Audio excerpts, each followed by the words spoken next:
नमस्कार, मी रविकांत कांबळे. नागपूर टुडेच्या विशेष बातमीमध्ये आपले स्वागत आहे.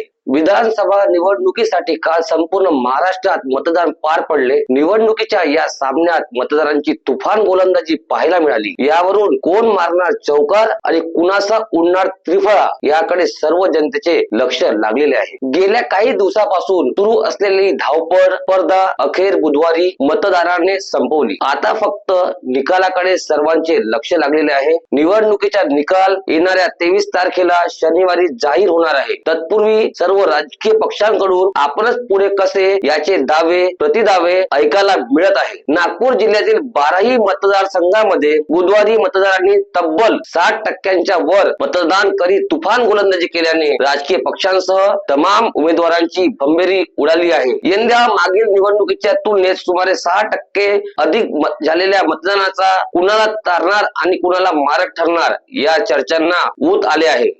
नागपूर जिल्ह्यामध्ये मतदारांचा माहोल असल्याचे सिद्ध झाले आहे. या दरम्यान नागपूर जिल्ह्यात पैसे वाटण्याची घटना, काही ठिकाणी मतदान यंत्रणातील बिघाड आणि कार्यकर्त्यांमध्ये झालेला राडा यामुळे बुधवारी काही ठिकाणी तंग वातावरण होते.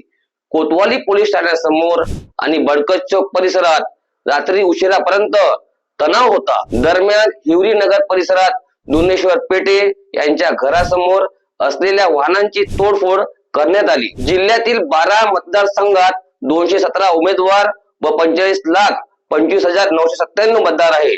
सायंकाळी 6 वाजेपर्यंत 60% वर मतदान झाले. सकाळपासून उत्साहात मतदान सुरू झाले. पहिल्या 2 तासात मतदानाची सरासरी 20% पोहोचली. हा उत्साह सायंकाळपर्यंत टिकला. काही तक्रारी वगळता नागपूर शहरात शांततेने मतदान झाले आहे. आता निवडणुकीचा निकाल 23 तारखेला शनिवारी जाहीर होणार आहे. या निकालाकडे सर्व जनतेचे लक्ष लागलेले आहे. नमस्कार.